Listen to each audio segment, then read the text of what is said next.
Hi everybody, my name is Liz Marsland from LM Fit. I'm a personal trainer and sports science specialist. So I'm here to help you with your sports performance.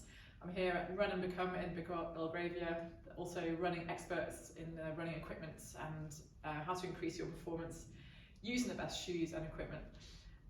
So I'd like to show you some strength and stability exercises. So when you're looking at running or any sport at all, or just being stable and strong in your own body, you want to look at how to stabilize, to prevent injury and to enhance your performance, and then how to strengthen all muscles so that you're giving the best power output in your stride.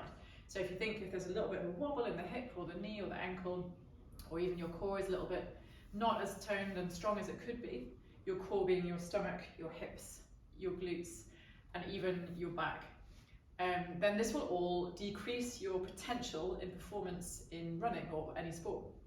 So it may seem like counterproductive spending time on strength and stability when you just want to be getting your mileage, especially if you're an ultra runner, but this is essential to, again, prevent injury and just to enhance your performance. So you want to be at your best and get your potential. So stick with me, I'm going to show you some exercises that should really make a difference to your training. I've worked with triathletes, rugby players, your general population, people, beginners and experts of most sports, and guarantee these will help you even just a couple of times a week. Okay, so first things first, we want to look at what creates best power, most power in your body. Again, this is your core. So usually we have quite strong cores. So I'm going to focus today on more stabilizing your left and right movement, so your glutes and also your back chain. So your posterior chain, your hamstrings, calves, ankles, glutes and back of the shoulders. So if you look at your posture for starters, we want our shoulders rolled back. So we can start by opening our arms, very simple. And this also just gets us warm, gets the torso open and gets everything warm and moving. Twisting around side to side, this is a great one as well, just to get some movement through the spine, where we've been quite tight in our upper back whilst working at the desk, or tight shoulders, typing at the desk all day.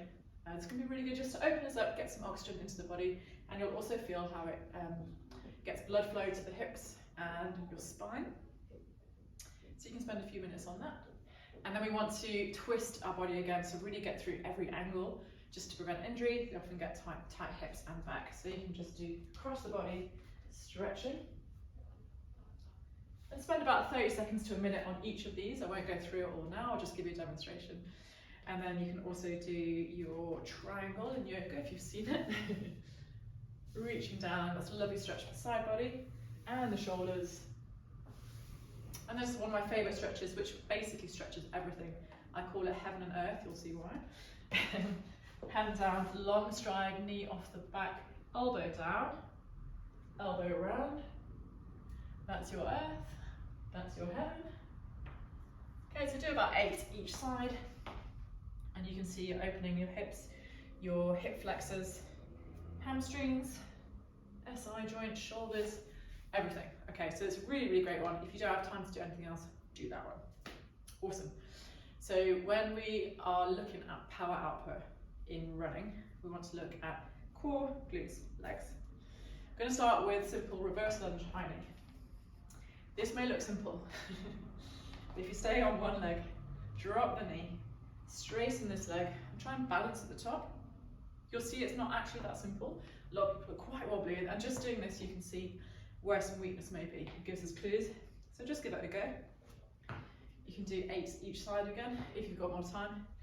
Do 15 each side. And what we're doing is we're loading the back of the legs, so we're using more of the hamstring and the glutes, and this drive forwards is simulating part of the stride and getting power through that section of your running. So especially if you're sprinting, that's a really great one.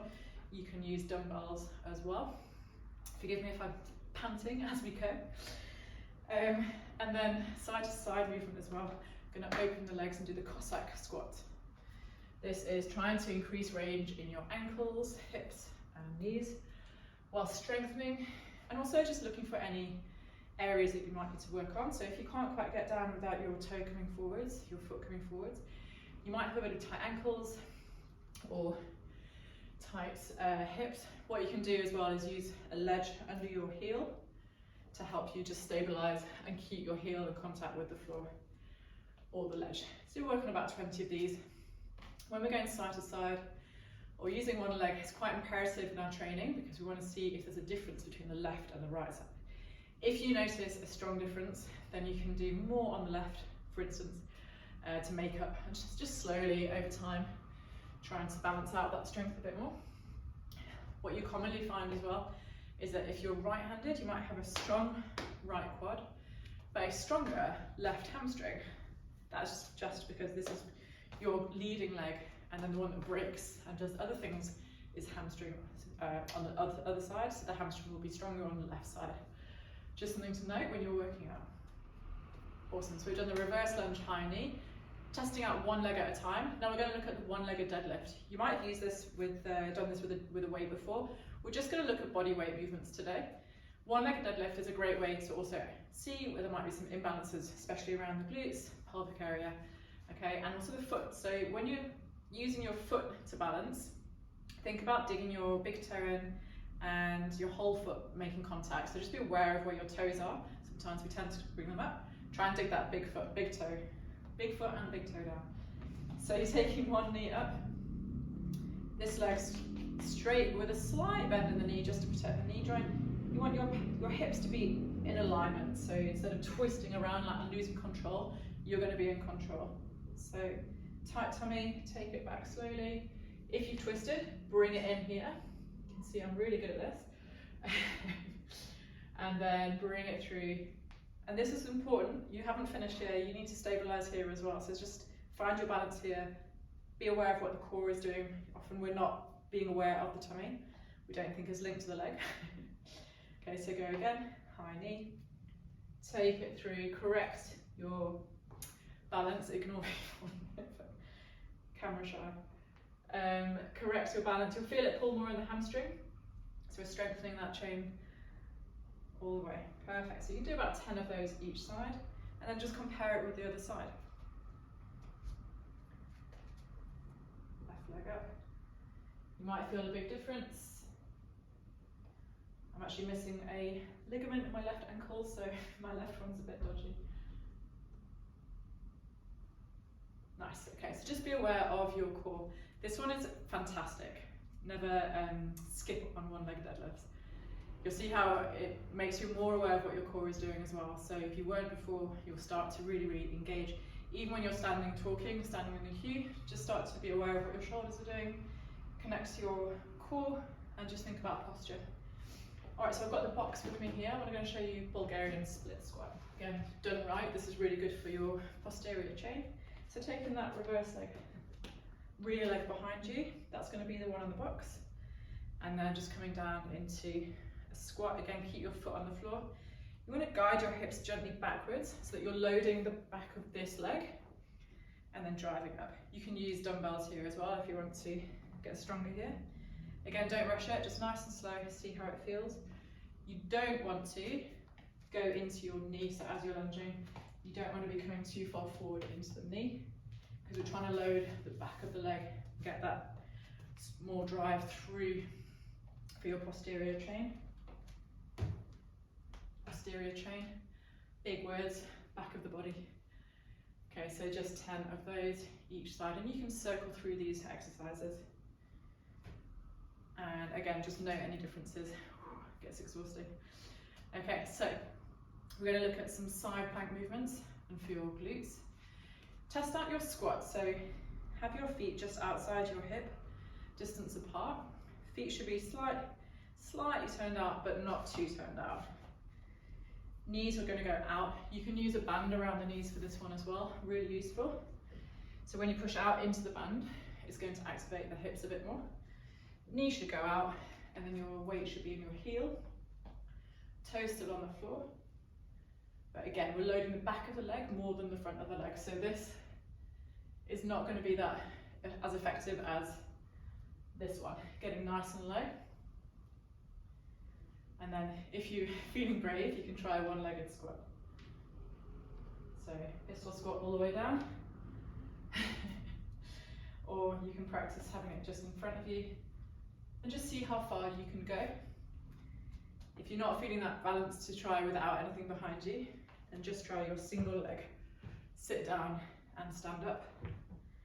Again, you'll see how much this is using your core. So we're just teaching our body to use this whole area together in a more balanced way by doing these exercises. You'll see how just after a couple of sessions, you'll feel more connected with your body, with those muscles, even your shoulders as well, and your core.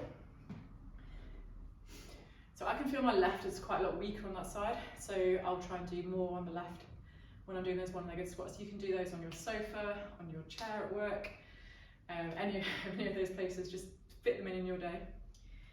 So the glute med, the small muscle in your hip, is also a spine stabilizer. We want it to be super strong, and it will help stabilize the whole movement down the leg. So its job though is to do this, which we don't often put in our everyday life. So if you are lucky enough to have a standing desk or a standing at some point in the day, you can lock out this leg and do 15 side kicks, really trying to think with your brain, squeeze and activate there, and try not to move the rest of your body, so keeping it nice and stable. You can also do this against the wall with a bent knee, so you'll have your knee against the wall there. This is the wall. Pressing out, and this side is actually going to be stabilizing. So as you're pressing your knee into the wall, you can feel this one trying to hold on, stabilize your whole body as well as your tummy. So they're great extra exercises to do for that sideways stability. And that's why those bands that you put around your knees, they also help to activate this area. Okay, so that's why you see people doing your little crab walks everywhere. So well worth, I'd say, getting a long band that you can do these chest openers with to help that shoulder stability and kind of get rid of this forward shoulder position. And also a circular band that you can pop around your knees for the crabs and the squats as well.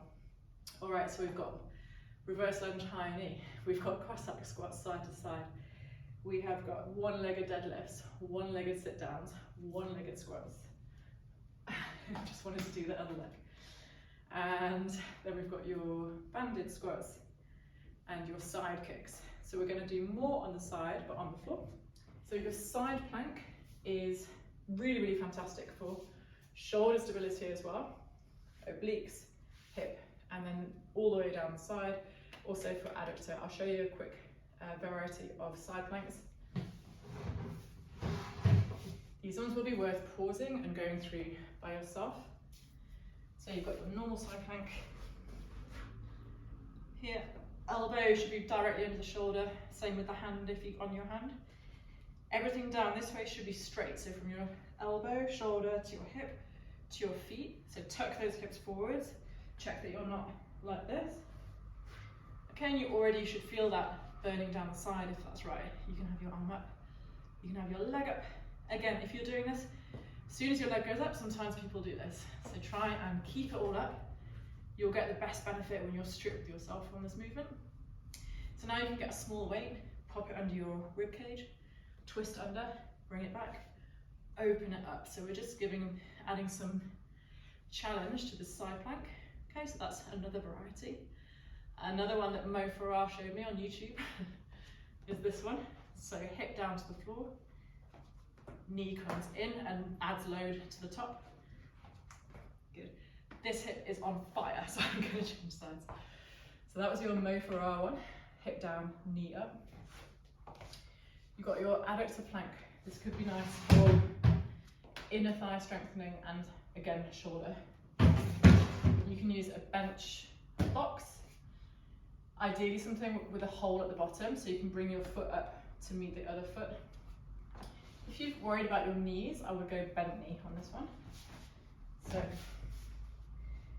on your hand, again, everything's straight, so tuck those hips forwards, bring the knee up and hold for 5 seconds and bring it back down. Okay, so that's it. Keeping this side nice and tight and high. Your shoulder is working nice and hard the whole time. So we're building the strength accidentally around the other movements. When you feel more confident with that one, you can go into straight leg and just put some more pressure onto the knee. So we're here. And you can bring that knee up to meet. Or if you're doing it from underneath, you can have this straight leg and have it meet underneath the bench. So that's really, really good for the inner thigh. You don't often think about your inner thigh, do you? But it's obviously stabilizing left and right as well. Works with your glute med to stabilize that joint, all the joints down there. So definitely don't neglect it. You'll see how much every little increment in power and strength that you're given to these muscles is going to really, really increase your stability and your power per stride. If you think about over 1,000 strides in a run, how much more time it's going to take off your time and how much easier it's going to be at the end when you're stronger. You're not putting on muscle, you're just really, really getting a good mind-body connection with these muscles, so they're turning on. Just one more for the top of the box. You can have both feet on top and then lifting that one and hold. So this way we're working that lower hip and also this upper hip. Hold for 5 seconds again. It isn't that easy to balance. Not that easy to balance today whilst looking at the camera, but I'm doing my best. Okay, so we've looked at side planking galore. This side's now very strong. I just want to show you a bit for the hamstrings, isolating the hamstring. If you have a roller or a pillow at home or wherever you are that you can use, that's ideal. Coming onto the floor. So double leg bridges. You want your feet quite close to your hips. Otherwise you might start to use your back a little bit. It might start to hurt your back. So bring it nice and close, tuck your pelvis, engage the core, push through the heels, and then a squeeze at the top, holding it. And then again, just to work your single leg. Just work one side, bring it down. 8 to 10 on each side, making sure you get that hold at the top. You'll feel the difference as you do that. And then if you want an extra challenge, you can put your feet on the roller or the pillow. You'll have arms across the chest, hips up. A little bit of instability caused by the roller or the pillow. Then with the hips up, bring the knee to the body. Keep those hips up, knee to the body. Every time, knee to body. About 20. Great way to work on the left and the right individually as well. Okay, so the challenge there is keeping those hips up. If you've got a Swiss ball, you can do hamstring curls with the hips up. Otherwise, you can use that box again.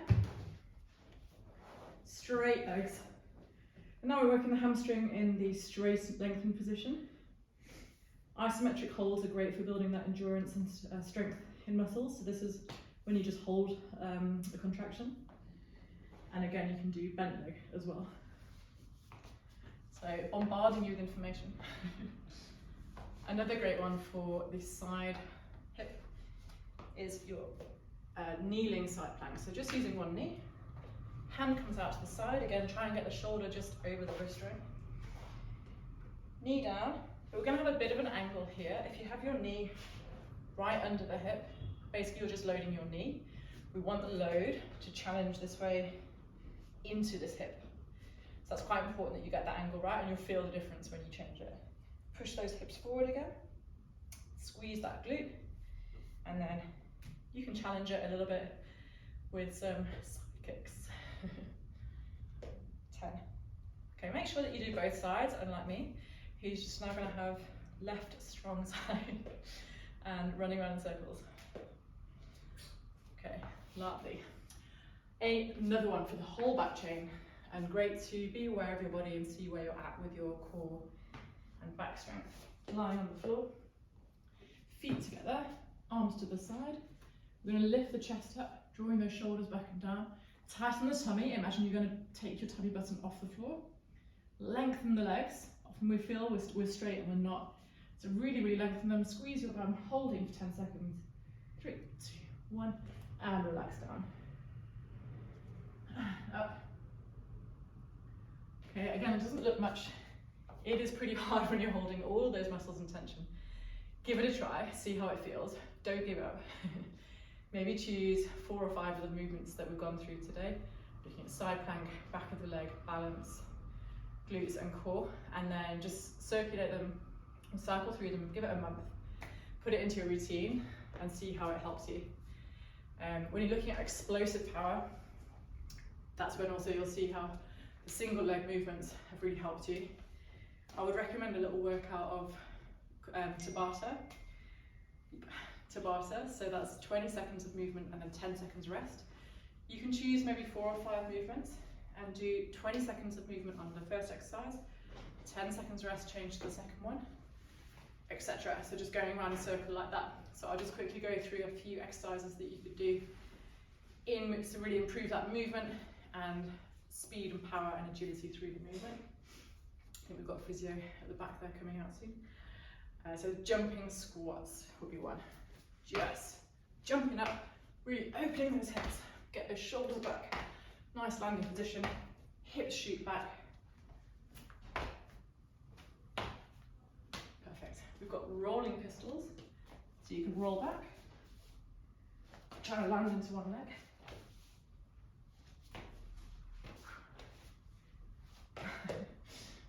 If you find your balance, try and stand up. You can do that with 2 legs as well. Jumping lunges, knee to ground if you can. And lunge, but try not to have the knee too far forward. Just exploding through the legs and hips each time. You can see how much that would improve your power. Jumps on the box. Just double leg jump. Stand up at the top. If you want to try a rebound, you can just shoot the hips back. Jump back up.